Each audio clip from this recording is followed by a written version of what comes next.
For Marshall McLuhan, he saw that throughout human history, we've been essentially controlled and steered more by the structure and the nature of our innovations than what we've done with them on purpose. That it's been mostly an unconscious and subliminal process. We create this great new tool, and then we wake up a decade later wondering what happened to our culture, not realizing that a new medium is a new culture. It's a new person, it's a new culture. Is there any avoiding it, is kind of the question. Brian, are you tired? Yeah. That's my secret, Philip. I'm always tired. You were stuck on a plane for hours. You wrote an angry tweet. Did you delete it? Oh man. Oh, I didn't delete it. I saved it. I have you that. You never actually hit the button. I didn't hit send. I'm actually going to just send that privately. It's Delta is going down. One more time, Delta. That's all it takes is one more time. Just push me one more time. Yeah. That's push me a little further. Getting out of our on-site. Our on-site was incredible. What a time. What a time to be alive. I can't. Palm Beach, Florida.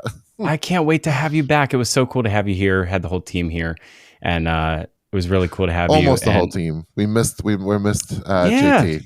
Miss JT. It's really awesome. I think just watching Future Commerce grow, watching our influence grow, watching, we announced visions. Obviously, we have our new summit coming here in June, watching us push the button on Thursday and watching ticket sales come in, and then our team offsite. So just what an amazing week. And then you got stuck. You couldn't get out of Palm Beach. You were stuck. Yeah, it was long because it was like LA to Palm Beach, and then my plane broke down, and then POTUS came in, and the whole airport shut down, and then I missed my flight, and it was just, we shan't talk about POTUS. Yes. But enough of that. We have probably, to be honest, probably the guest I've been most anticipating, maybe my whole life.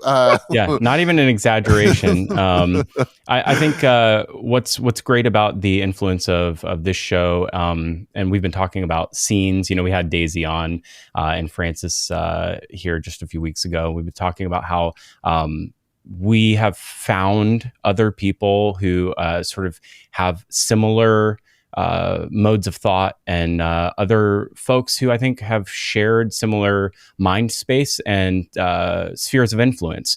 And Future Commerce has allowed us to find other folks who I think have intellectual prowess that I think have expanded the way that we think, but also have allowed us to bring their intellectual modes of thought to our community. And it has been such an honor and a privilege for you, I think in particular, but for us generally, to bring people like Andrew McLuhan to the Future Commerce audience.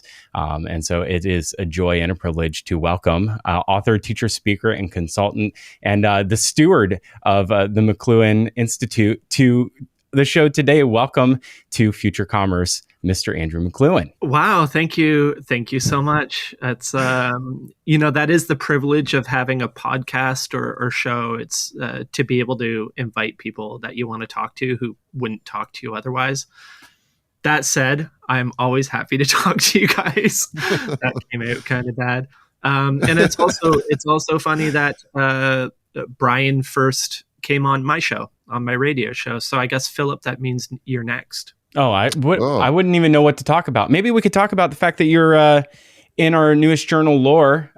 You actually close out this book. And I will talk about this in just a little bit. But we've collaborated just a few times here. And I am so honored and thrilled that we have this now, I think, multi-year long friendship and collaboration between our two camps. And I think that that's just so cool. But welcome. For those who aren't familiar, catch us up. What are you working on these days over at the McLuhan Institute? I just actually went over to one of my whiteboards to make a list of the things I'm working on because I was starting to lose track, which means I'm probably working on too many things. Actually, I'm actively working on working less. That is, on working on fewer things, because I've been trying to write a book Well, I've tried to write several books, and it's more difficult than you think. It's easy to come up with the ideas. It's quite another thing to make a book appear, a physical object, as you guys know. But yeah, I'm trying to write this book on the medium is the message. My grandfather's phrase. You see, it doesn't much matter what you say on the telephone. The telephone as a service is a huge environment, and that is the medium. And the environment affects everybody. What you say on the telephone affects very few. And the same with radio or any other medium. What you print is nothing compared to the effect of the printed word. It's the influence of television.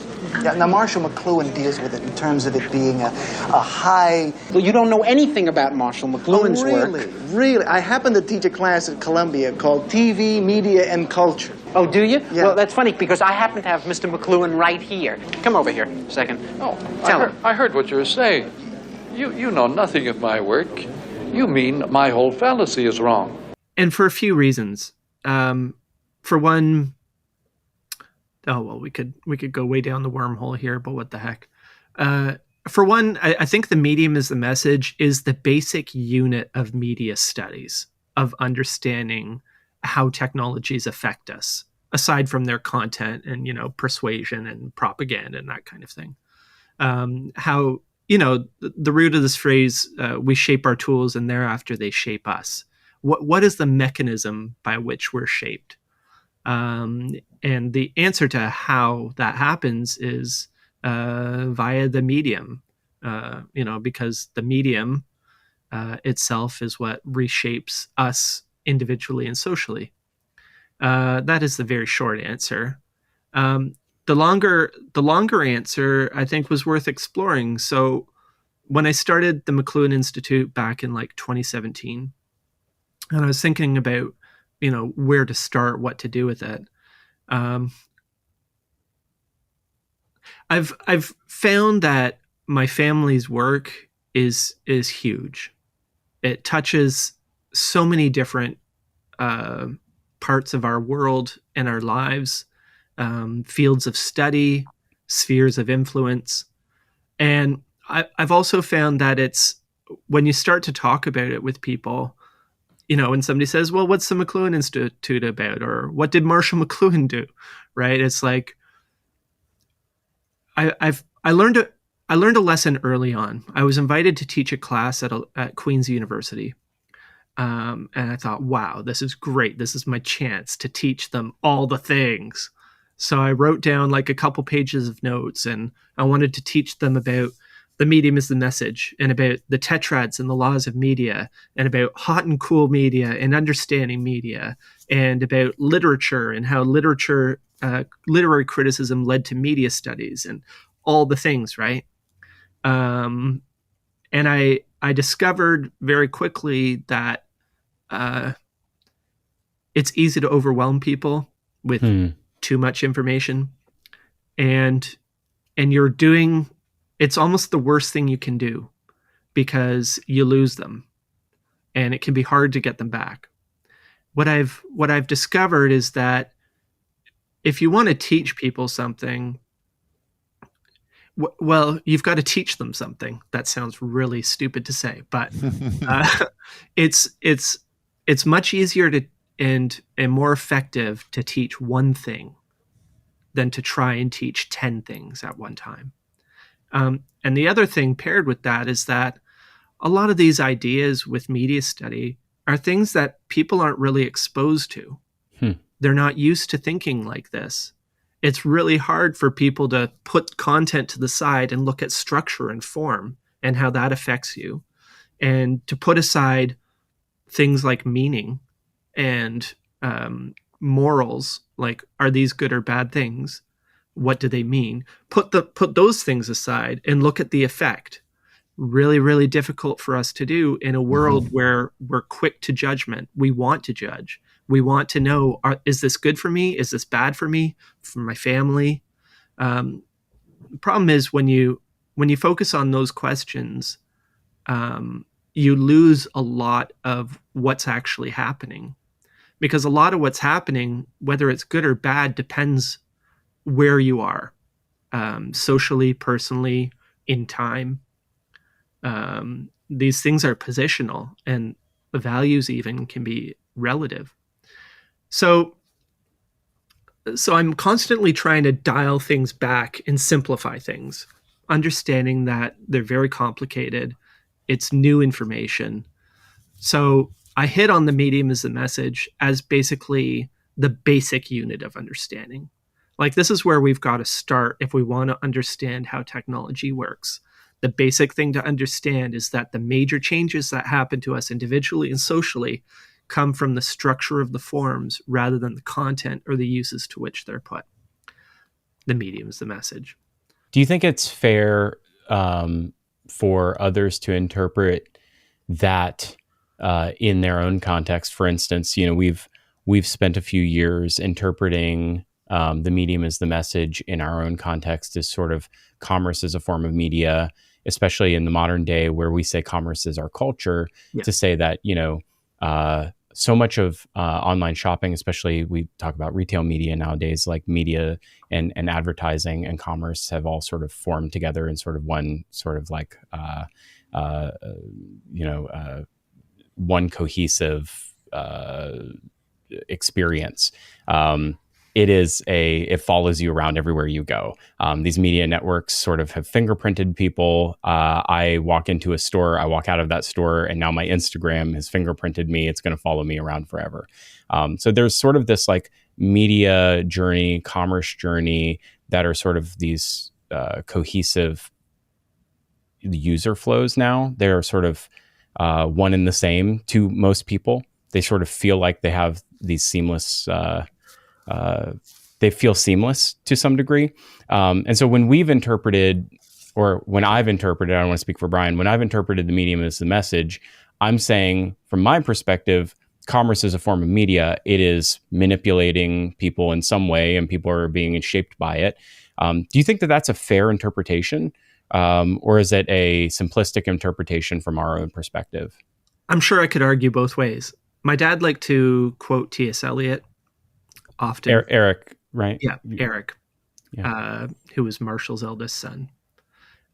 T.S. Eliot, somebody once asked him about one of his poems and what it meant. And I said, I got this. Is this what it means? And Eliot's response was basically that a poem can't mean something that it doesn't mean to you.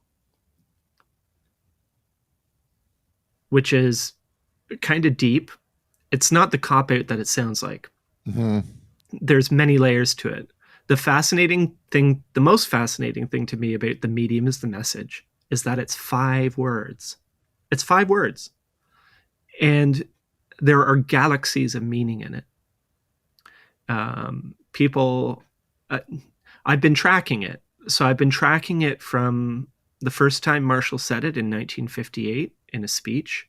He was actually giving a talk at a radio broadcasters conference in Vancouver in 1958, and they were really worried about television, which they had reason to be, just like people today are worried about AI. And Marshall told them that the medium is a message. He told them that, yes, you're obsolete. No, that doesn't mean you're dead.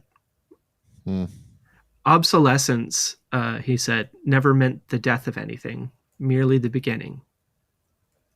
Because a new medium comes along and it tends to absorb the older medium as its content, for one thing. But the older medium also gets a rebirth, usually as an art form. Right, where once the thing was kind of vulgar and pop and for the masses, now, like film used to be, now it's an art form. This is part of the cycle of innovation. So you can look at it as a threat.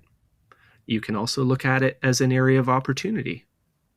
In fact, if you're smart, you'll look at it as an area of opportunity, because while some people jump ship, there's a lot of life left there if you want to take advantage of it. Is this why artists are so often drawn to nostalgia? Like, nostalgia is actually just an example of one medium transforming to, it's becoming obsolete, and therefore it's becoming an art form. And so the artists are like, that is cool.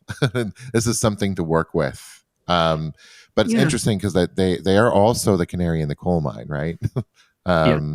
So how does that work when you're looking backwards to create art? You want to, but you're also the ones that are like out in front, telling the new stories of what will happen. How does that all kind of interplay happen? Well, it's an interesting process, and nostalgia is a kind of a sign of rebirth. It means when all of a sudden something, when that nostalgic impulse is invoked, it means that something big has happened, some change has happened, right? It's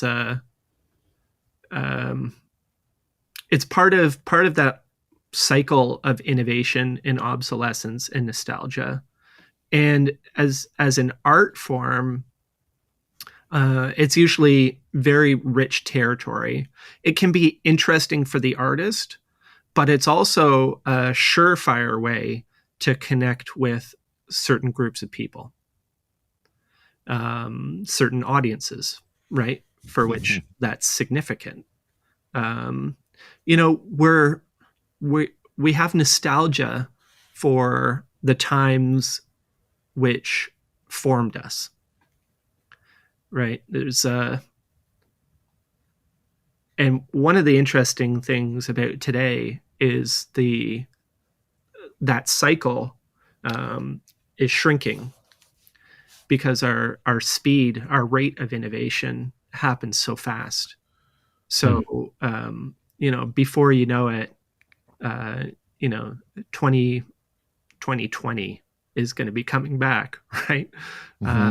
When it used to be, a couple of decades, we used to think of a generation in terms of like 20, 30 years. But now it's based on gaming consoles. Like, that's the nostalgia because or even gaming consoles form a generation. Or GPT-3 and 4.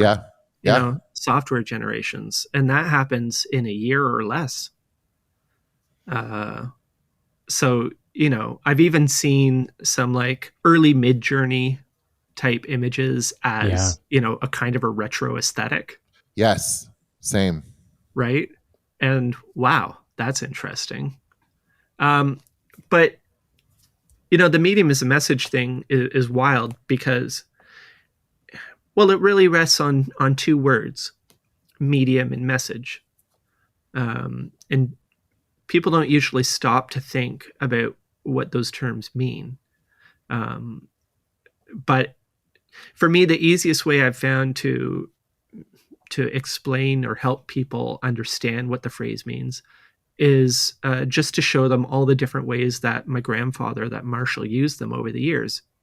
So this is the backbone of my book, is actually this timeline from 1958 and along to about 1979, when the last time he had a major stroke and wasn't able to speak for the last year and a half of his life. So about the last time he said it. And then all the years in between, all the various ways he said the medium is the message, are really interesting ways of exploring its meaning. And it's funny how it still strikes a chord with people today. I was in the States 2 weeks ago for a conference, and I drove down. I crossed the U.S. or tried to cross the U.S. border, and the border person sent me over for an extra interview, to give me a talk. And the guy was like, after they eventually got to talking with me, he said, "So what are you talking about?" And I said, "Words." He said, "Words?" I was like, "Yeah, words. Words as a technology. The word in your mind, the spoken word, the written word, the typed word. And now there's a very interesting evolution happening with words, with AI. Interesting things are happening with the word. He's like, you could see his eyes glaze over. He's like, okay, whatever, buddy. Funnily enough, on the way back, coming across the Canadian side, hand over my passport. How long have you been in the States? Since Wednesday. What were you doing? Giving a talk. Oh yeah, on what? The medium is the message? That is Like, amazing. yeah, I may have mentioned that. Kind of funny. So that it's interesting how that phrase has gotten into the public imagination. And people use it as kind of a foil to, explore different things. I do think the fun thing about the phrase is it's many meanings, and one of those meanings is actually medium can mean more than one thing as a word, and I think that's something that people forget about in that phrase. What is like how is the word medium applied to people, and when is it applied to people? And that adds a whole additional layer on top of it. Is that something you've explored? I'm sure you have.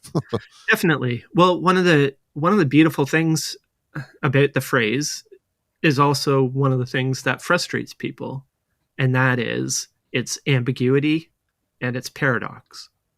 But those things are poetic techniques in order to get you to think. God forbid that you should have to think about something. Right? It's the most frustrating thing about people listening to this podcast, by the way. Why do you make me think?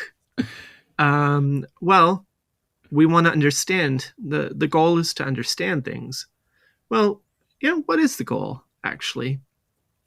For Marshall McLuhan, what the point was he saw that throughout human history, we've been essentially controlled and steered more by the structure and the nature of our innovations than what we've done with them on purpose, right? That it's been mostly an unconscious and subliminal process. We create this great new tool, and then we wake up a decade later wondering what happened to our culture, right? Not realizing that a new medium is a new culture. It's a new person. It's a new culture. Is there any avoiding it is kind of the question. So the first part of that as well,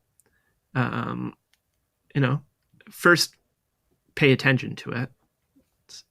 But his general goal was prediction and control. Marshall was asked in an interview once if there was any time period he would rather be alive in. And he said, I'd rather be alive in any time period when people were going to leave things alone. Right? He was actually a very conservative guy. He basically loved books and literate culture and wanted to do he was an English professor. And the reporter, the interviewer said, but they're not going to leave it alone, are they? And Marshall said, no, they're not. So the only thing you can do is find where all the buttons are and put as many of them off as possible.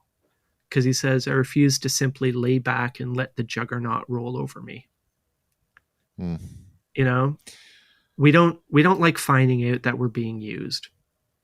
We really do not like finding out that, other things have been going on below our notice and we feel used. And yet everyone seems to have a sense that this is happening. Like everyone kind of feels it in their gut, in their spirit. But that's a change. And I think that's new. That is new. It is new because they haven't been used in the way that they're being used in the past, at least not at the level that we're experiencing with the internet. Well, the thing is, we have. I think. You know what? Human language was just as revolutionary for pre-language humans as the internet is or was for literate people. I would argue, just as impactful. Two completely different societies. But, you know, Bertrand Russell, Marshall liked to bring up, said that if we only raise the temperature of the bathwater by a degree every hour, we wouldn't know when to scream. And the fact is, if you get into a bath and you slowly raise the temperature, you can get into a really hot bath quite comfortably. But if you tried to step into that bath from the cool room, you'd feel like you burnt your foot, right? And the point of that is that when technological change happens really slowly, we adapt, we adjust, we don't notice. The temperature, the result is the same, but we don't notice. So it's easier to transition. I think today we're in effect stepping into a boiling bath every time we turn around, and we can't ignore it anymore. And it's, it's disorienting, disconcerting. But the problem is, it's like to raise another quote, we don't know who discovered water, but we know it wasn't a fish, right? The difficulty is that these changes are very difficult to say where they come from, right? It's not as easy as taking your foot out of the water, because we don't realize we've put our foot in the water. And this is the medium's message thing. Because as long as we focus on content and censorship and, proper use or whatever else, we kind of are missing a lot of the point. But the effect is there. And so people are really freaked out about AI because they recognize that this is world changing. And this actually gives me hope in terms of, technological change and human agency, because things don't change typically in our societies until people get really pissed off, right? And demand change from those in a position to do it. Because, I could throw away my smartphone. Sure, I could disconnect the internet and just be in this building with my books and whatever. But, another anecdote is Marshall McLuhan and W.H. Auden and Buckminster Fuller were at the University of Toronto debating television. And Auden, who was a poet and playwright, said, I don't have a television. I wouldn't dream of having one. And Marshall said, well, you merely suffer the consequences without enjoying any of the benefits. Which, so I could turn off the TV. I could throw away my cell phone, but I still live in a smartphone culture. Right. I still live in a world controlled by the smartphone. And without it, you're at a serious disadvantage. And you don't enjoy any of the benefits either. But Marshall also, if I recall correctly, did sort of limit usage at some level. Am I wrong in? Sure. Well, so Marshall determined that the effects of technologies come on two major levels: the personal and the social. So, and this is something that I'm working on with my book, is a McLuhan model of communication or media. Because, like a graphic model, a visual model. Because we have like the Shannon Weaver model of communication, which shows, that a message, right, has a source, and then it goes through a channel, and then it gets eventually to a receiver, right, and the message goes through. And Marshall called this a transportation model of communication, how a message gets from one place to another with minimal disruption. And that's great as far as,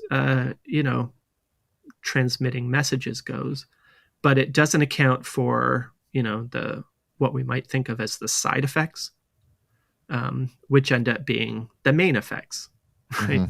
So the difference between a world with telephones and a world without telephones, the difference in culture, right? That cars and roads created suburbs more than they just allowed people to get to work and home, right? And that suburbs created a certain way of life in middle America and all the rest of it. That isn't taken into account in that model. So the personal and the social, first, technologies affect us individually because, essentially humans are, bundles of meat around our various sensory organs, right? Organs of perception. So we have our eyes and our ears, taste, all these things which take in information, right? And then downstream of that, we make sense of things or make determinations, right? This tastes good.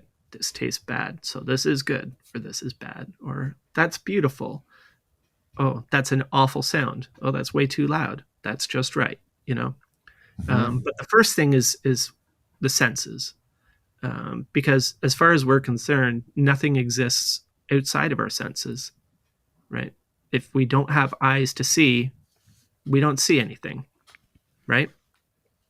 Now, so the senses, basically I like to say we're the sum of our senses, because it basically comes down to the nature of our senses. And our senses are not, forgive me if I'm getting way too into the weeds with this, but No. Our senses aren't static, inert things. They change. When you're first born, your senses, like your sense of sight, your sense of sound, your sense of touch, especially, and remember that touch doesn't just happen on your fingertips, right? Your whole skin is all about touch. We know this very well. Pleasure or pain, but when we're first born, when we're very young, sensation is 100%. Everything is bright, everything is loud, everything is exquisite, or everything is painful. And as we age, our senses form pathways. They get used to things, and they dull even. 2 of 3 of us, maybe you're wearing contacts, Brian, or had laser eye surgery. 2 or 3 of us are wearing glasses because we don't see as well as we used to. I think Brian's just raw dog in it. I think he also can't see. He just doesn't wear them. Yeah, I have like vision right on the edge. It's like I pass the driver's test every year, but so he's in denial. But as we grow older, our senses tend to atrophy a bit. They grow duller. We don't see as well. We don't hear as well. We don't taste as well. We add seasoning. We add flavor, not because we're more adventurous, although there's that, but because our sensation lessens. So we got to pick it up, right? Our senses aren't inert things. I would make the case that sometimes that dulling allows us to go after things that we wouldn't have been able to go after before. So For sure. actually there's some interesting effects of the dulling. I'm sure you're going to get into this. Yeah. I mean, it isn't necessarily a disadvantage, but it is a fact. Right.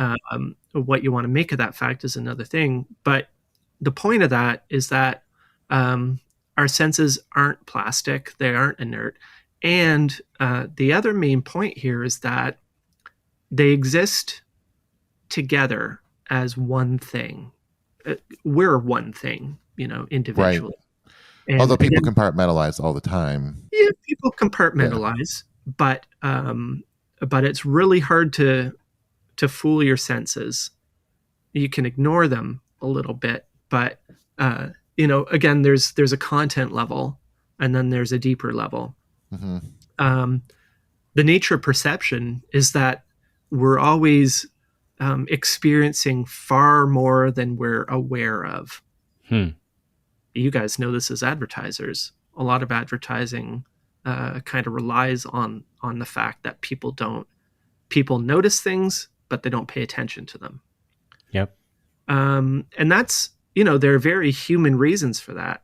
Like, if we were to pay attention to everything which passed through our senses, like, well, we'd go crazy and we'd never be able to get anything done because, there's just so much. We live in such stimulating environments. Our senses pick up so many things.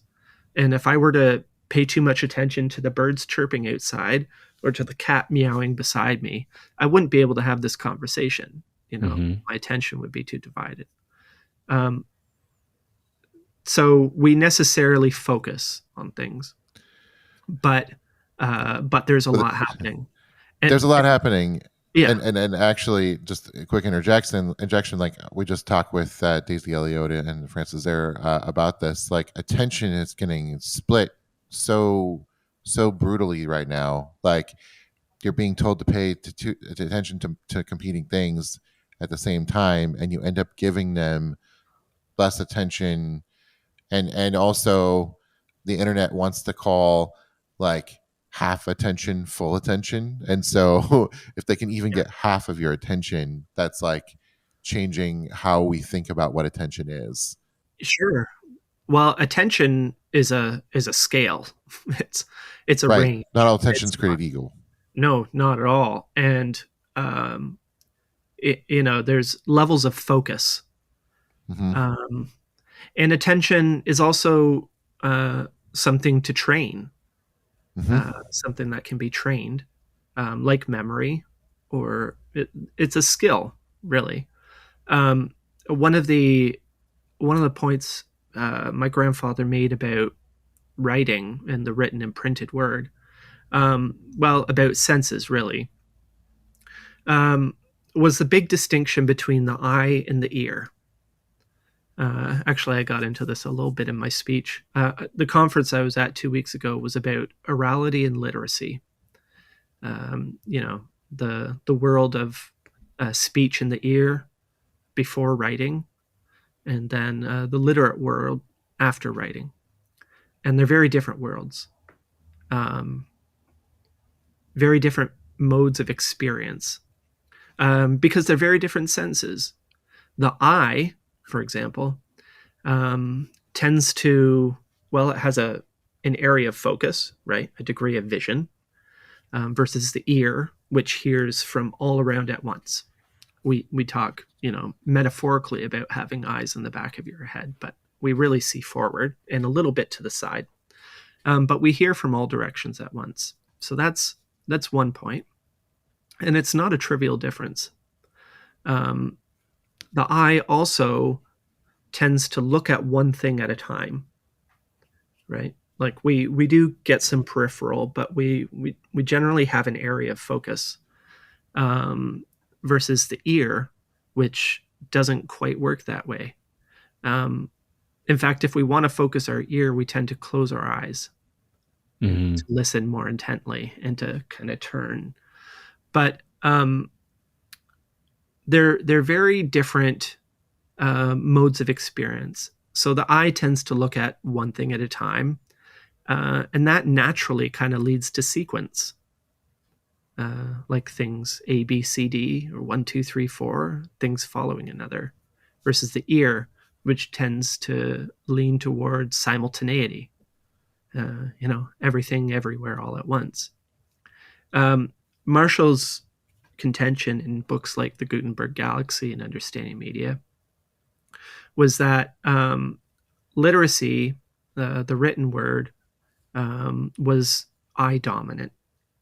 And this new world that they were coming into in the early 20th century, even in the 19th century, the electric world, did not have that character of the eye, the one thing at a time. He felt that it had more in common actually with the central nervous system. It had more in common with the ear than with the eye. Yeah, which is a major distinction. And his book, Understanding Media, is really about the transition between these two great ages, the age of print and literacy and mechanism, and the electric age, which was rapidly taking over. Mechanism, the machine, was basically kind of the end of the arc of techniques that started with the printed word, the written word, the alphabet, if you want to go back. So the alphabet was a revolutionary technology which took language, which was for the ear, and made it for the eye, which was a very radical thing because it separated sound from sense, from meaning. The phonetic alphabet takes these letters, which don't mean anything on their own, and assigns them meaning, as opposed to words, which mean things. Right. And like speed readers hear things less in their head. They just absorb the meaning. Like if you're really like fast, sometimes you skip the orality inside your mind, I think, because a lot of people, when they read, they have to hear what they're reading. Yes. But speed readers could just like kind of skip past retranslating it into the oral like consciousness, or the sonic consciousness, or whatever you want to call it. That's how they can like move past the words more quickly. Well, you have to move faster than speech, because speech only goes at about 120 to 140 words a minute. If you want to read faster than that, you obviously have to bypass speech. There's another study, but that is interesting, because like electric media is faster than speech, no question. So it's this weird new orality that we're talking about, because you're going to be absorbed. You should be able to absorb things through your ears at the speed of electricity, but we have this orality that's already inherent. This makes me think that we're going to see even faster evolutions in language, and actually we're already seeing that between AIs, and they're like kind of inventing their own AI speak. And I was thinking about this the other day. I don't remember if I was talking to somebody about it or I just was thinking about it, but like in the future, sounds may have way more encoded in them, like enough to create a whole web page. You know what I mean? If we're talking about the evolution of language, a lot of how our language works right now is like built for an embodied world, but like building stuff that's disembodied in the digital world that doesn't require a physical as much. It's based on light and electricity. Then you can create whole worlds with single sounds. You heard it here first. Brian's the Bene Gesserit. That's he's like he's got the voice. I got the voice. We might not even need that much.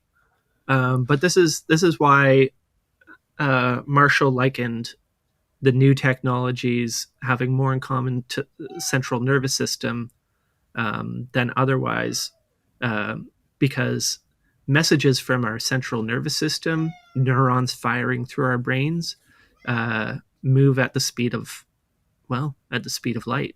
Mm-hmm. Right. Or better. So you're saying we can adapt to this new world, because right now it feels like we're not built to interact with computers. Like that's the whole Norbert Wiener thing. Like some things should be computer to computer interactions, some things should be human to computer actions, and some things should be human to human. And like we have to categorize where those things belong. But you're saying maybe because our brains can technically move at that speed, there is a world in which we can start to absorb and interact with things that. But it's happening too quickly. We've moved too fast. We can't keep up. We can't adapt. Is that what he's saying? That's not what I heard. I put words in your mouth, Andrew. I knew Barry would make an appearance. What's up, Barry?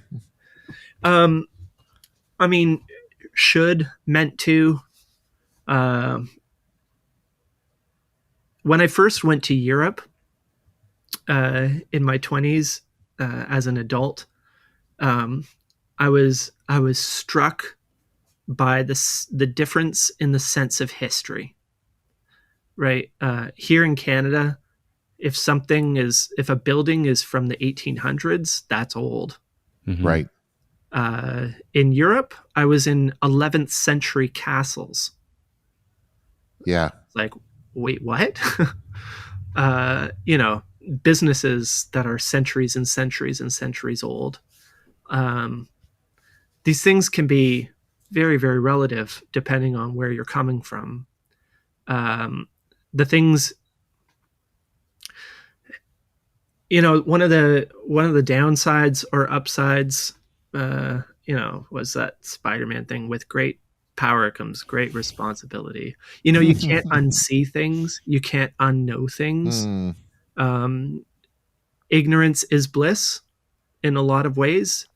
And, this might account for our seemingly motivated ignorance when it comes to these things. Because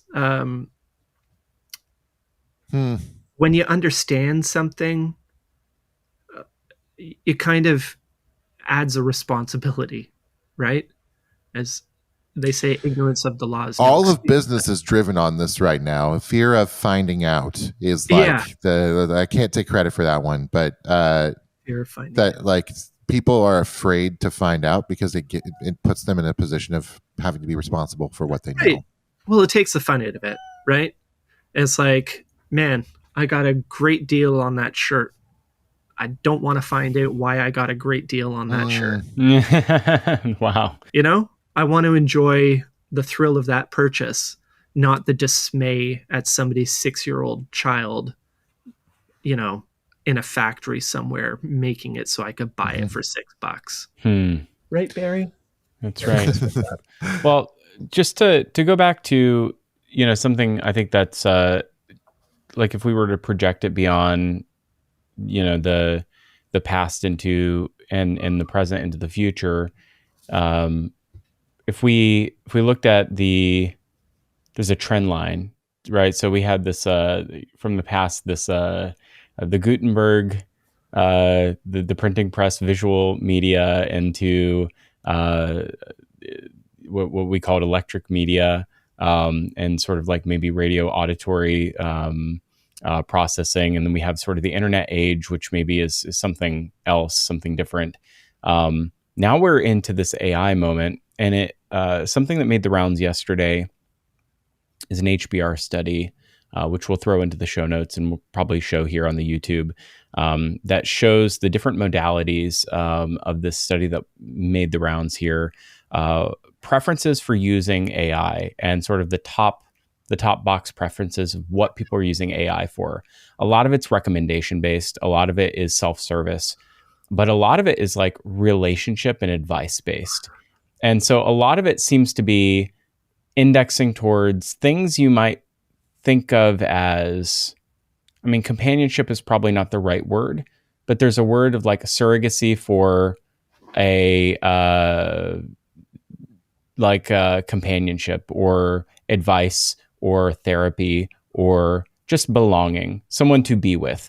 And this is anecdotal at best, but something that felt very analogous to this is a post on X that didn't do numbers, but felt like it was germane to the conversation, was Damon Chen, user on X, Damon G. Chen posted, "I used to love listening to podcasts when I'm driving. Now I prefer chatting with ChatGPT in voice chat mode." And this to me feels like it's now we've sort of moved into a new mode. Feels like we've shifted into something different. And that feels like it's projecting beyond us, right? That's no longer an internalization of something. It feels like it's it's para-social, or it's projected beyond, outside of us now. It's not just our internal senses. It's outside of us. It's extra sensory.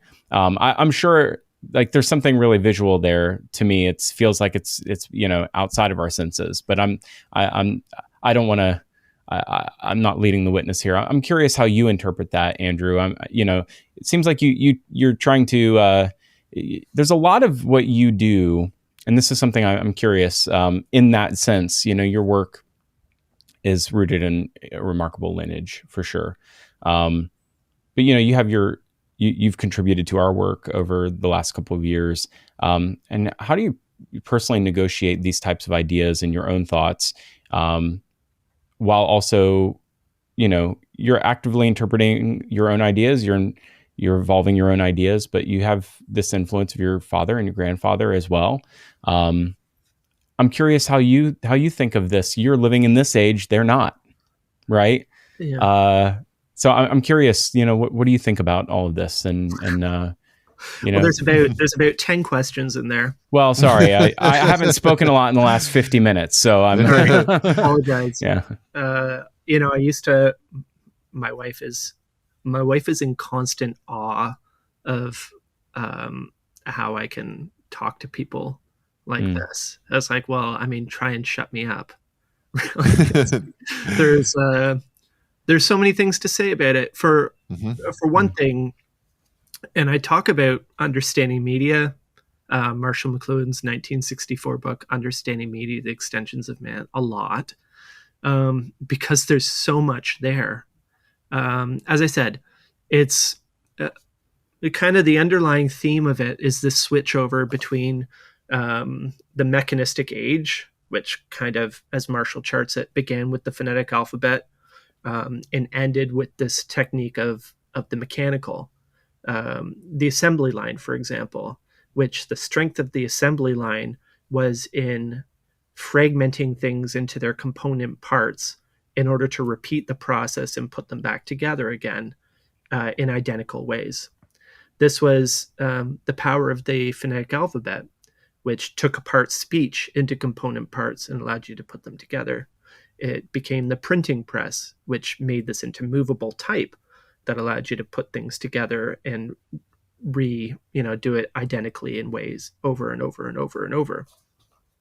But the nature of this is the nature of the eye, to take things apart, to isolate things, versus the nature of the ear and the nature of the electric, which is, instead of sequentiality, it's simultaneity.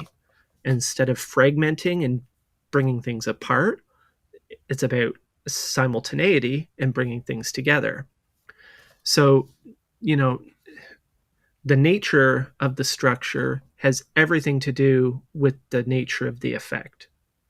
And by studying the structure, you can learn a lot about the effect. So when the nature of the dominant technology is all about fragmenting and pulling things apart, you have things like abstract thought and reasoning and, being able to put your emotions aside and analyze things kind of coldly. These are effects of that structure. Take that structure away, and you're left with just the ghost of something without the foundation to back it up, which accounts for, I think of it as a kind of dissonance, right? We're left with these values, but these values are born of habits, which are born of structures. And you take those things away, and without the structure to hold it up, they collapse. And we're seeing that all around us. But so when the fragmentation, pushing things apart, is quite different from simultaneity and involvement and putting things together, pulling things together. And that nature explains things like, well, people don't just want to listen to a radio show. They want to be part of it, right? So we have a podcast, right? And, people don't just want to listen to the podcast. They want to interact with it. So we have these GPT things, which, can apply to a book as well. People don't want to just read a book. They want to interact with the book. They want to be part. They want to be involved, because everything is coming together. Everything, everywhere, all at once, to me, is perfect phrase to sum up where we are. And it's early days. I'm not sure people understand, but when you think about the timeline of literacy, which, basically ended with electricity, it was electrocuted. That timeline is thousands of years from the phonetic alphabet to the assembly line. Electricity was discovered and started making its rounds in the late 18th century. And we go from electricity to the digital to the internet to now this phase of things. And I don't think this is the last stop by any means. It's a stop along the way. Well, so or are we at the end of things, Andrew? Well, the difficulty here is that our technologies are so powerful that we could destroy ourselves pretty easily. It was hard to do that with a hammer. Yes, but that's not what I meant, actually. What I meant was everything is happening everywhere all the time at once. Like that, when that happens now, and electricity is like just connecting things faster and faster, like, does that end progress? In many ways, because accelerationists would say no. Well, no. Hear me out. Progress as like moving people around and getting goods to where they need to be. That's all going to keep changing. Those are knock-on effects of where we're at. I'm talking about culturally, because all information is now going to be made available to everyone whenever they want it, and there's no end to good things to consume, if this makes sense. Like, no one person at this moment can consume all of the good things that are available to consume in their lifetime. Even as we like adapt further and further to the way that technology works and electric communication works, you will never be able to, as a single person, absorb all of the most excellent of content or forms or media that is available. And so there's no incentive. And, well, people will never be able to fly in the air like birds, Brian. Oh, okay. So you're saying that the ability to like I'm thinking about all of literature and like all of like film and so on. We're going to be able to absorb and internalize like the things that are about that actually like are incredible, or maybe they won't matter. Maybe they won't matter in the future. Like, I don't know. I'm curious what you think of that. Well, I know better than to ever say never. Sure. I think if we can imagine it, there's a world where it's possible. I can imagine some pretty weird things, man. Yeah, I don't know. Well, I'm sure you can, Brian. We know you. I mean, possible and likely are very different things. However, sure. Again, in understanding media, actually, Marshall opens the book saying, rapidly, we're approaching the final phase of the extensions of man. Mm-hmm. That's exactly what I'm talking about. We're not there. That's not AI. AI is still an external thing. People are trying to make moves that way. What would it be? Tell us what would it be. Like, you say AI is not that thing. What is the thing? It would be that we're no longer separate, but we're all connected. And not connected in that we can talk like this. So it's not even connected. It's we are become. Right? So I don't know if you ever watched Star Trek: The Next Generation. Yes, Borg. The Borg. The Borg. The Borg is that. It's one organism, all aware. Just like in yourself. If I hurt my hand, I know about it.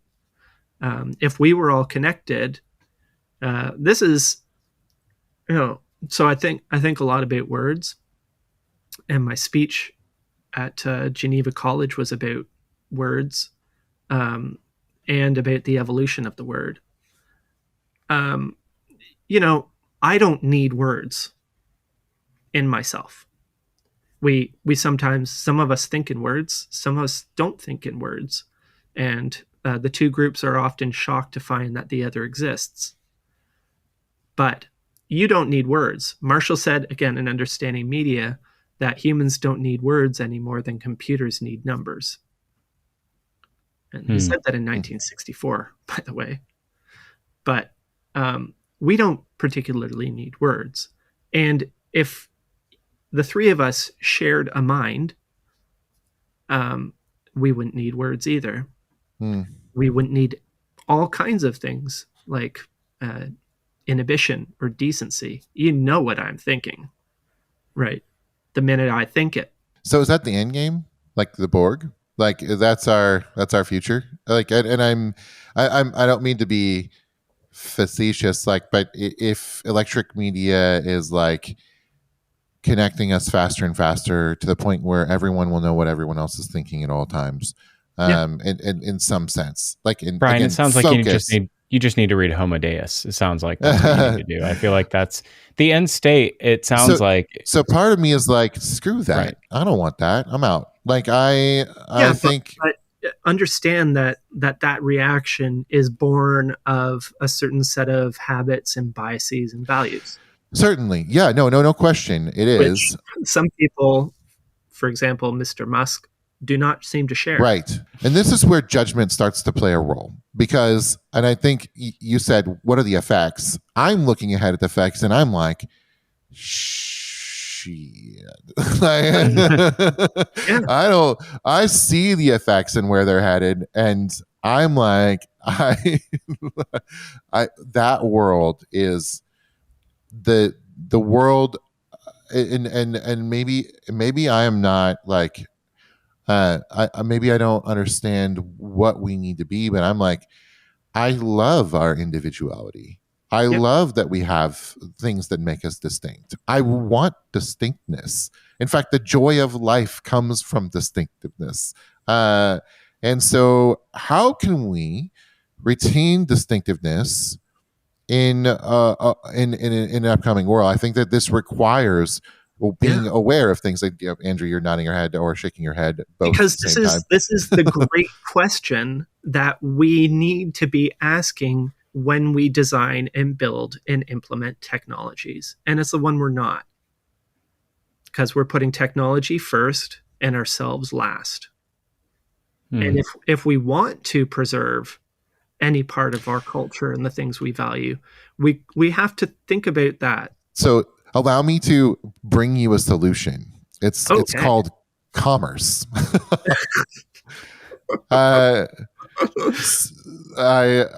Sorry to go there, but like one of the beautiful things about commerce is that it says I am distinctive. I own things.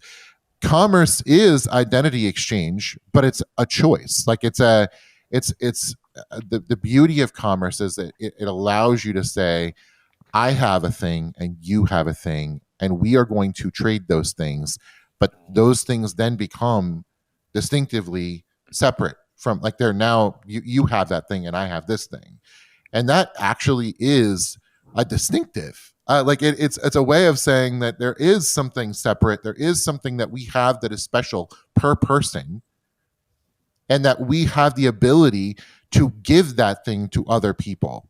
And if you're the Borg, there's no commerce. Commerce is gone in the Borg. And so, Philip, we haven't chatted about this before. This is fun. Commerce is gone in the Borg. Where do both of you fall in that idea? I like stuff. You know, I like things. If you took a look around this, well, even from what you can see, you can see that I don't know if I'm a commerce. I love variety. You know, I look at it blows my mind actually thinking about this. Kind of an aside.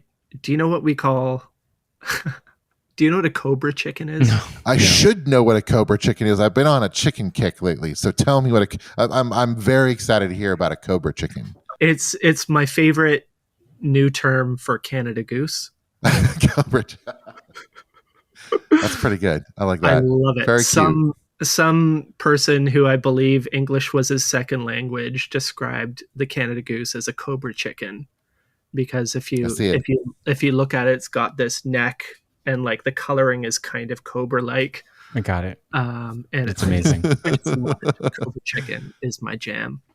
But the reason I brought that up is because I look at a flock of Canada geese or penguins or cobra chickens or whatever, and to me, I just see a flock.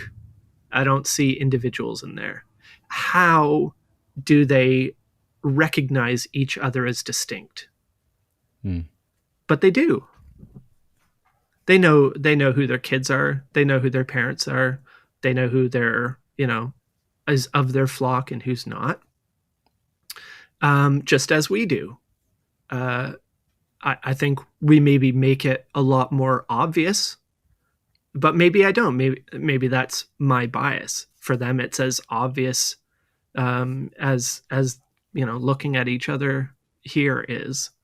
But to me, one cobra chicken looks much like another. I'm never going to tire from using that phrase. But for myself, I don't see. I have a funny relationship to commerce. It's one of the big tensions in my life is that I inherited an incredibly rich intellectual legacy, incredibly rich, like ridiculous. And it's not just things like the 5,000 books of my dad's library that I'm here in, or even the library and all the things in it. But it's a way of understanding, a way of knowing, a way of seeing, a way of exploring, of explaining. It's incalculably rich. So I was left with this very rich intellectual legacy, but not really any kind of financial legacy to do anything with it, right? So for myself, what I want to do is sit in here and write my book and teach my classes and give my lectures and not have to worry about how I'm going to replace the roof and building this into an actual international institute that people can come visit and stay and study. But the things are inextricable. So commerce does come into it. And that's probably the biggest tension or challenge really that I face, is reconciling those things, because I'm just trying to finish my book, but my kids are in hockey, so I need another job, and like all the other things. So there's that tension, contains a resentment, because, and I suppose there's an entitlement that comes into it as well, a sense of entitlement.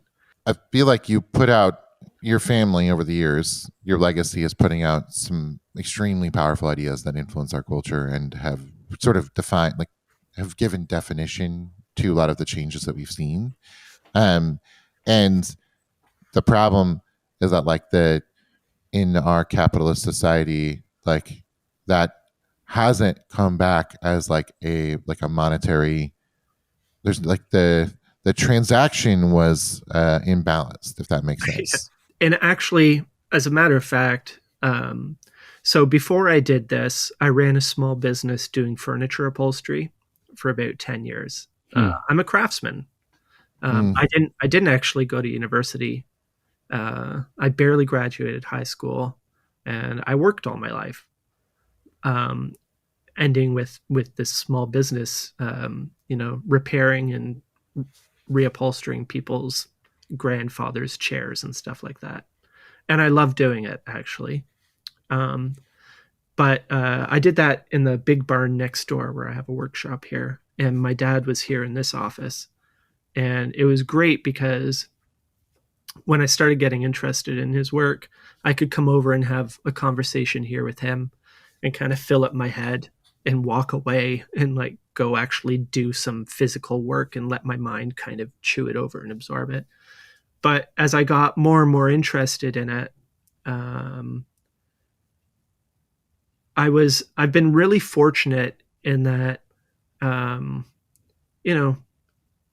I've been able to, I'm not getting rich. And I'm not even, I'm not even at this. I have a grand vision for what I want the McLuhan Institute to be. And I gave you a hint of it. It's crazy to me that there's no place other than what I've built here in Canada solely dedicated to the McLuhan work. Like, it seems crazy to me. I feel like if Marshall McLuhan were an American, there would already be a McLuhan Institute, and it would be endowed. It's like, could you imagine if there was, if Einstein didn't have an intellectual home, right? Right. To me, it's of that level. To me, the medium is the message, is E equals MC squared of media studies. But, so it's crazy to me that didn't exist before I started this. And I've had to build it myself. And I'm not bitter or angry about that at all. In fact, I wouldn't have it any other way. It means I've been able to do it according to what I felt was the best way to do it. And that's priceless. But I've been really fortunate in that I was able to kind of scale back my upholstery work and scale up this work. And, giving talks and teaching classes kind of pays my bills. I mean, my wife still has a good job, which means we have a mortgage and everything because the bank doesn't like what I do for a living. But I'm at a subsistence kind of level, which to me is huge. Like, honestly, I've made it. I basically am paid to do this work, which is an incredible gift. But it's not, I have bigger dreams. I want people to be able to come to this. I'm in Prince Edward County, Ontario, and it's a growing wine region and food scene. And there's the Sandbanks Provincial Park that brings 1 million visitors a year. And I want people to be able to come here where it's a great concentration of McLuhan media studies. And I want people to be able to come and read these books and think about these ideas and stay here and have, I'd love Future Commerce to be able to come have their offsite here, and it drives me crazy that I'm not there yet. But I am getting there. I have no idea where we started this conversation. You asked me too many questions at once. Yeah, no, I think it was the role of commerce, and how it plays a role in identity and individuality, and whether that individuality has like an end game and whether we lose that over time. And I let you go first in that conversation. I think it hits a double-edged sword. I think the double-edged sword is that it plays a role in you sort of cementing a legacy, and that legacy, I think, helps us to fight against this end game that Brian's talking about. And I think what I would say is that on the other side is that not just the legacy that you're shepherding at the McLuhan Institute between the ideas and the writings of your father and your grandfather. I think there's the other side, which I think both your father and grandfather have written about extensively, especially your father. I think there's a spiritual side and a spiritual depth to be spoken about that we've talked about in the After Dark, Brian. That I would say many facets of faith would say to deny yourself individuality. and to become less individual. And that your needs and rights as an individual need to wither over time to be more a part of a collective. So I would say that in reality, there's a lot of people who would say that the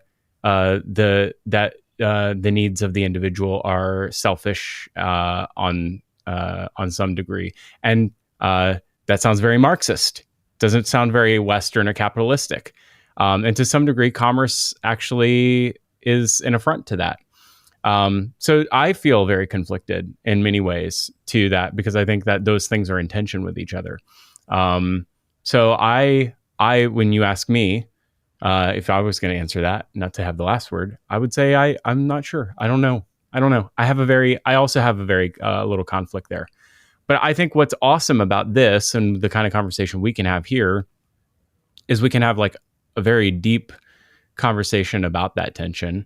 And we can have people like you, Andrew, to come and tease it out, and we can actually elevate the conversation in this space, because that's really what we're trying to do, is to help folks think more deeply about the work that we do in commerce, because I think that we have a very powerful catalyst in society with commerce, because I believe that everybody has to engage with it, whether they want to or not. You have to transact to live in this world. And so the work that we do is really important and very meaningful. And I think that at the end of the day, we have the power to shape the future with the commerce work that we do. And so that in that way, whether it's individual or collective, I think that that's the responsibility that we all hold. I don't know if I answered that question, Brian, but you sort of did. I think it's a really good point. The giving over to the collective. It's interesting. I think that's part of transaction, though. I would argue, but I think you did a good job of answering it, Philip. Nicely done. Last note on this: McLuhan's global village, is sort of in this. The thing about McLuhan, Marshall McLuhan, is that he didn't. I mean, a lot of people think about this global village concept as like a really good thing. Didn't seem like Marshall was like he had a different idea of what this was doing to people and how they were going to interact with each other as a result. And we think about commerce and borders coming down or borders going up, as it were. And especially now. Yep. And like, how is what borders even mean anymore? Because of how governments function or don't function. So yeah, I would love to hear your viewpoint, Andrew, about this. This global village concept is a hot button issue right now. How are people's transformations due to new technology playing into how we think about global commerce? And I guess that is a really specific question. I'll leave you there. Well, there's a lot there, and some of it has to do with these kind of ghost values, that we have, where the structure, the reason for them being there has disappeared. Like, long distance charges on the phone. It seems like a crazy thing now. Right. Where I live, area codes where I live, it seems crazy.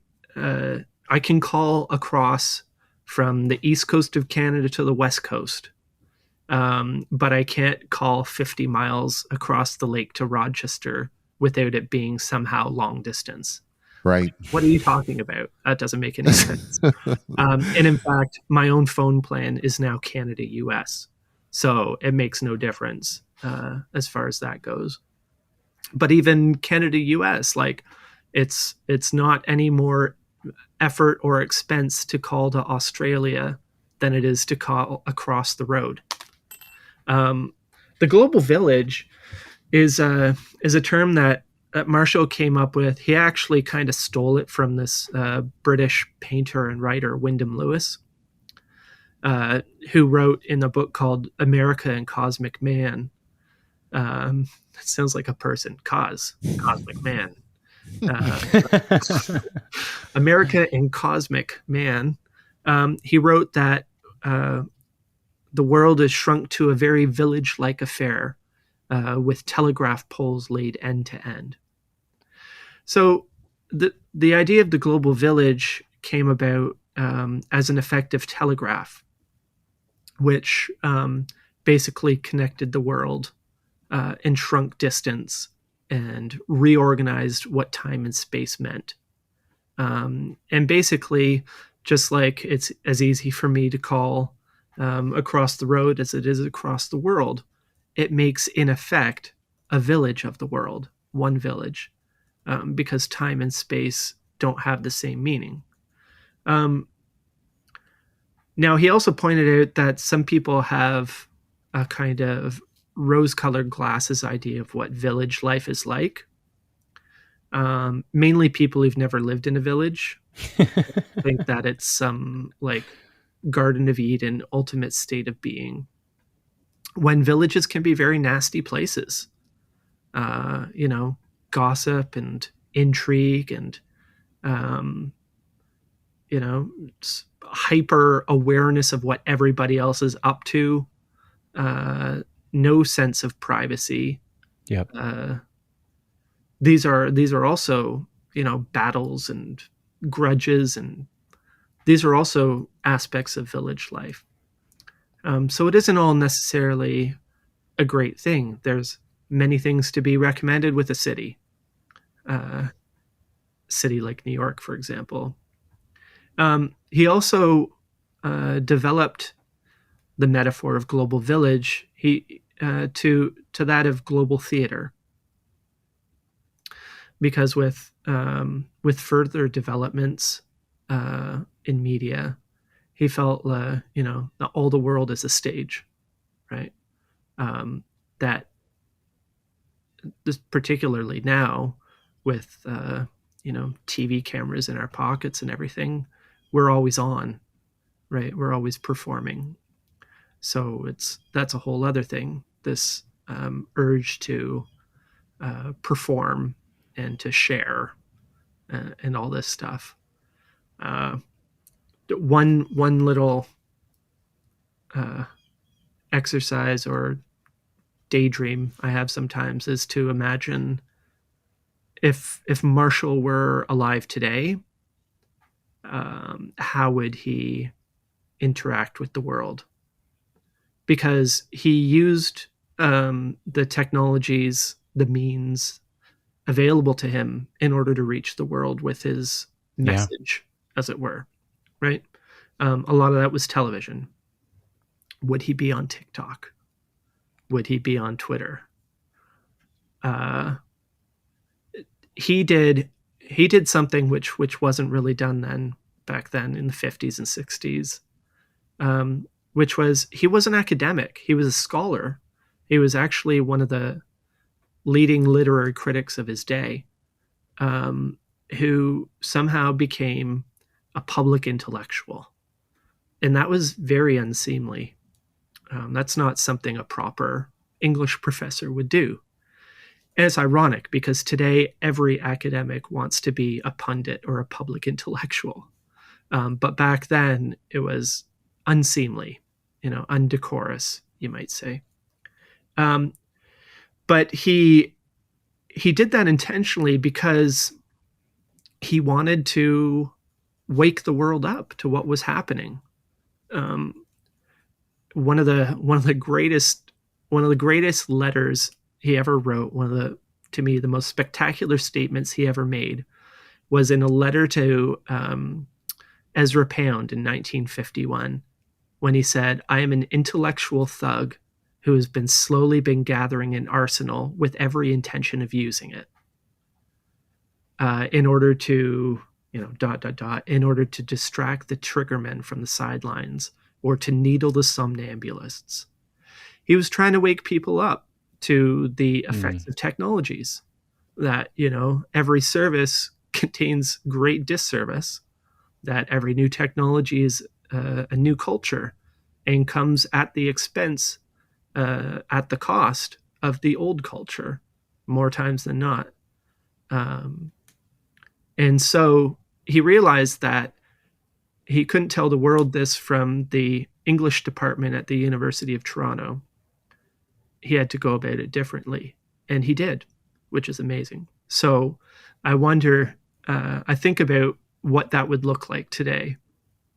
And I'm not trying to be that at all. I don't mind coming on podcasts and stuff, but man, I do not really. Well, and to your point, like all of most intellectuals now want to be public intellectuals, and so how would Marshall have reacted to that? It's would he have joined in that fray of that that mimetic cycle, or would he have like retreated, or would he have looked past? Like when I think Marshall did, it's he figured out the mimetic cycle, right? And he sort of was this. He was an anti-mimetic. He found a way to like kick back. So when everyone else now is like, oh, how do we be public? How do we be public? How do we get famous? How do we capture this audience and capture this attention? Would the reverse be to say, I'm going to write incredible things or make incredible things, and I'm going to release them on a slow cycle, and I'm going to do them in a really like different way than how everyone else is doing it? Well, he had an uncanny understanding of various media and how best to interact with them in order to achieve greatest effect. One of the things my dad taught me were something he and Eric and Marshall played back and forth together that they called theory of communication. And to find out what somebody's theory of communication was, you answered two questions. Who is their intended audience, and what is their intended effect? And this is actually a really great way. These are very two powerful questions that anybody should ask whenever they're writing something, making a piece of content whatsoever. Answer those two questions. Who are you trying to reach, and what are you trying to achieve? Because you begin with that and you work back to how you do it in order to be effective. I'm curious now, since you're like one of the only people in the world that's listened to my novella, what do you think my answer to those two questions was in writing that? Oh, wow. Sorry, I put you on the spot. No, I don't mind. I don't mean being on the spot a bit. Well, is an interesting way to go about it, because I think you answered that question in the form of novella rather than in the form of a commerce blog. Because the effect you wanted to achieve, the effect you would like to achieve, or the audience may be the same, but you're talking about spiritual matters more than commercial ones, and I think you realize that was the vehicle for it. And I love it. I can't wait to see it actually in print. If I can find somebody to print it. Yeah, as you've discovered, getting people to make things for you and like to get a book out into the world turns out to be like an almost impossible task. That's why I think this might actually be the first time that you've mentioned the novella in public on this show. Ooh. I probably, yeah. I think I mentioned that I did read it on Andrew's show at one point, but yeah, I think that was in the After Dark. Oh, We it was might in the have After to Dark. Yeah. might actually have to source that. I think there's probably there's a lineage of other like public intellectuals. Obviously, no one with the cultural staying power of Marshall McLuhan. I mean, obviously, right? But I think that there's other folks that I think have other cultural staying power, but they're not intellectuals. But then they're like weirdly fraudsters. But they right. So like I don't want to like riff on them, but there's people that like also did the Tonight Show circuit or whatever. They had all the same like media circuit, like people in my mind, and they're like the Uri Gellers of the world, like people that were like weird public performers of some sort that were like mentalists or whatever. And they're not in the same camp, but they had weird cultural zeitgeist that also used the media to a great effect that I think also of a similar generational time frame. I think they also knew how to manipulate media in a same way. It's that Marshall McLuhan knew what he was doing and was doing it in a meta way.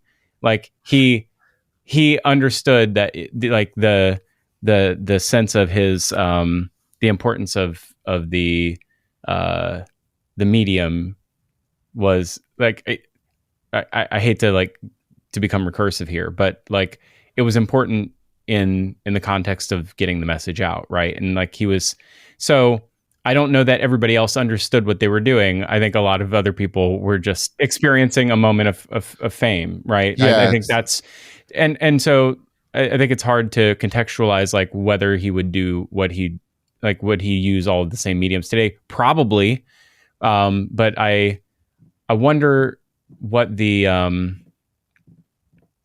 I think beyond this moment, I think the question is you see what's happening with was it H&M is using AI models now and in their photography. We're seeing a lot of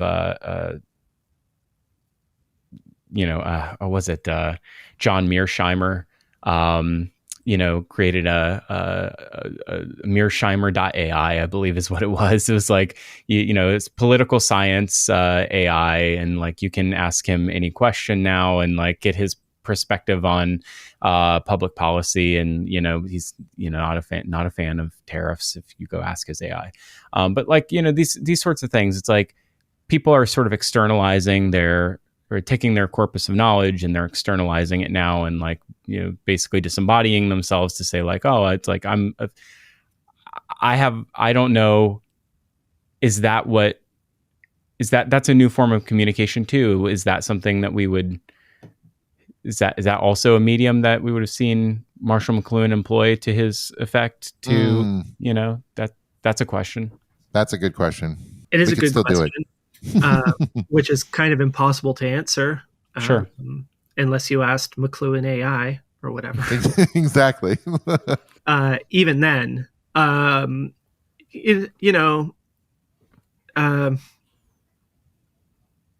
you got to understand that there are advantages and disadvantages, right? And Marshall wasn't anti-technology, really, as much as people sometimes assumed he was. People used to say that he was, the enemy of the book. I was like, what? What are you talking about? He is literally an author, an English professor. Books are what he loves, what he values most. But he wasn't one to dismiss technology for the sake of it. But he understood there were trade-offs and advantages and disadvantages. He changed, for example, the way that he composed books.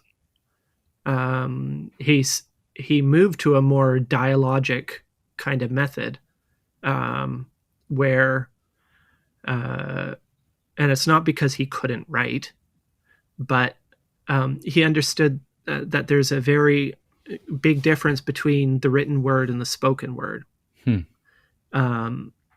and they make for different content, essentially, different relatability. So, it's one thing to write something, to write a speech, for example. It's another thing to speak more extemporaneously, to have a conversation. It's much more engaging. One of the worst things, and I try to avoid it when I can, is to write a paper and then go to a conference and read it. It's one of the most boring things you can do. Second to that is putting it on slides and then reading the slides. Right? Like it's terrible. And I never really use slides. And my compromise, and I'm not sure how it works, is I tend to write my inner dialogue, if that makes any kind of sense. Mm-hmm. So that the talk that I give, while written or typed, is really more conversational, because I'm not producing this very logical sequential argument and interior. It might not make for pretty prose, but hopefully it makes for a good conversation and experience with the audience.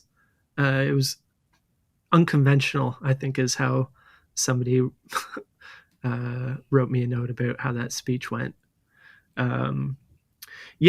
So Marshall actually moved to this method where he would get together, and as his earlier books were solo authored, and then a lot of his later books were with co-authors.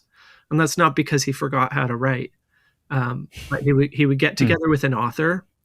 They would have a discussion like this, while on various subjects, while the author takes notes, the co-author, and then the co-author went away and wrote it up, right? And that turns into a book. And that is more engaging to people's sensibilities, I think, or it was then anyway.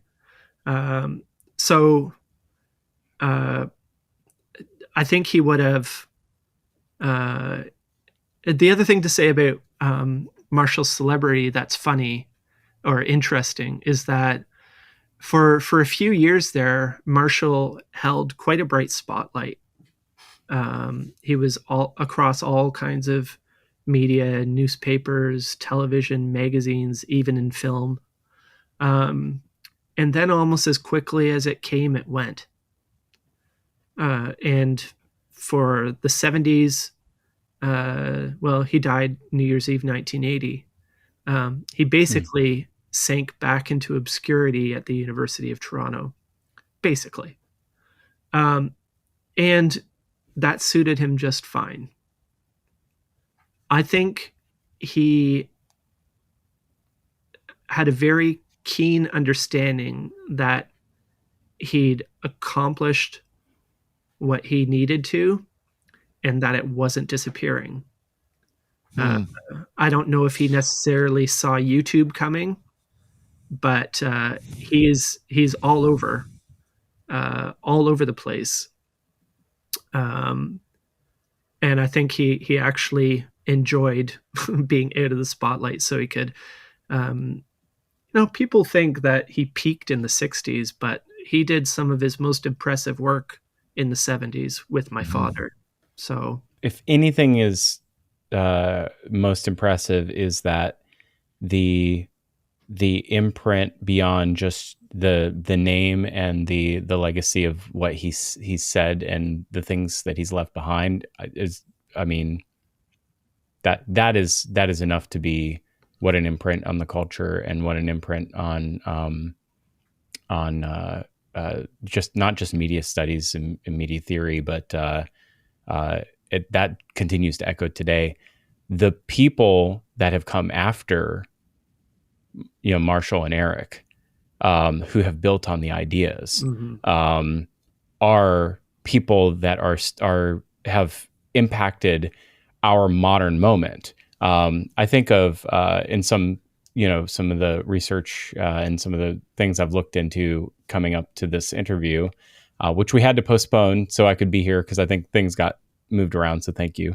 But for instance, Jean Baudrillard was in a interview and name checked your grandfather in an interview in 1990, and basically said that Marshall saw a glimpse of the future but didn't take it far enough. It was like saw the future, definitely was like the person who saw the future, but was like didn't understand that there was going to be a full implosion of meaning.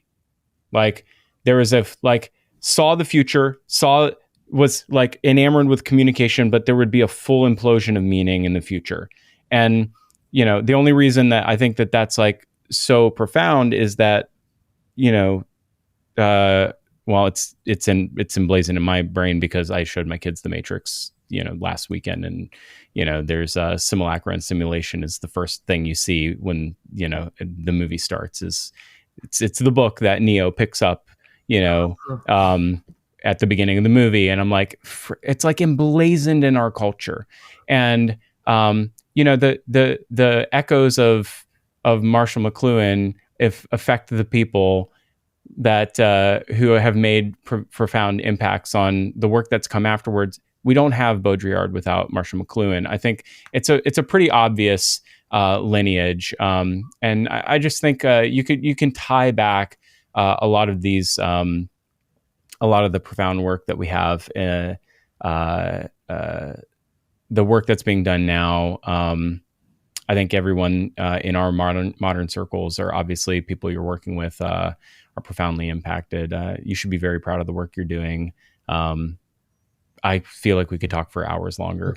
But yeah, I'm not sure of a way to wrap this up. We need to do it again. Well, that's very kind of you. Yeah, always happy to do it again.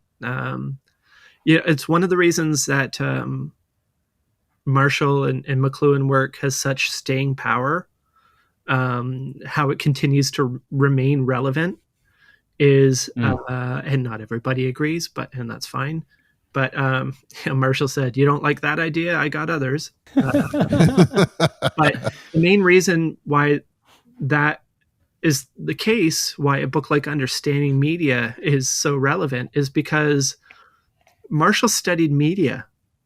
He studied technology in general, in abstract, and he studied specific technologies, but he sought their general principles. As long as we continue to iterate and innovate, those principles will be valuable and the work will remain relevant. So, and I'll add to that. So you don't know this, Andrew. Okay. The way that we came across Marshall McLuhan is because our first employee, who's related to my family through marriage, was an high school English teacher at the time. He now is in tech, and we were camping, and he was no longer working for us, but he's kept up with what we're doing, and he's like, "Man, the work that you guys are doing really reminds me of somebody." He was like, "There's this guy that, my English professor in college handed me his book and said, this is as punk rock as it gets. This is as fight system as it comes." And it was this guy named Marshall McLuhan. And Brian, you need to go read, his work, Understanding Media. And have you ever heard the phrase, "the medium is the message"? So this is how we came across Marshall McLuhan. He was introduced to me as the most punk rock fight the system guy that there was. And I think that he would be really happy about that. Yeah. And that's his legacy, I think, is that he's the guy that says, as long as we contemplate things, there's no inevitability. I think that's a legacy that's pretty cool. Thank you. I mean, I'll take that as a punk rocker.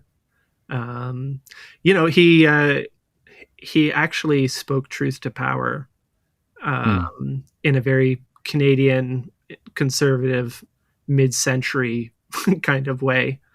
And a lot of he got away with a lot of it just because it flew over people's heads. Right? Yep.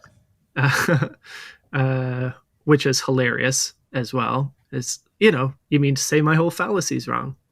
You know nothing of my work, right? Like Marshall actually spoke to the Bilderberg meeting in 1969, which was crazy. And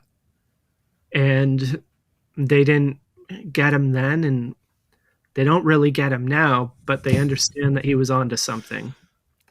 And I love that. I love how McLuhan people find McLuhan and find each other. Because this class that I teach on understanding media, I've taught since 2020, am now going through my third group of students, and they come from around the world and across industries. Students, teachers, advertising, musicians, artists, business people, marketers, PR, everybody, all sectors, farmer, but we all desperately want to understand what's happening to us. And, my family's work doesn't have all the answers, but it has a few. That's a great place to leave it. let me take a moment to say, Andrew McLuhan, featured at the close of our brand new book, Lore. This is available from Future Commerce Press. You can get it at futurecommerce.com/lore. I'll give you a shot on the overhead. This is the full inclusion of his zine. It's called Dystopia and Oblivion, 59 Chains to the Mood, and it's presented with no modifications. We included it in its exact unadulterated fashion, exactly as it was sent to me, so that it would be presented exactly as it was as God intended. And that is, it has its own lore. I've included a little footnote about it, and how it came to me, and it's very, very special. And we loved having it. It's also our second time collaborating with Andrew. Our first time was Muses, and you can get both of them over at futurecommerce.com. And click in the shop link up in the top. We really appreciate working with you. We love this collaboration, and would love to have you back again. Thank you so much for joining us. Well, same. I love you guys. I love what you're up to and how you do it in the world. So I can't wait to see what's next. Same. Thank you, Andrew. Anytime.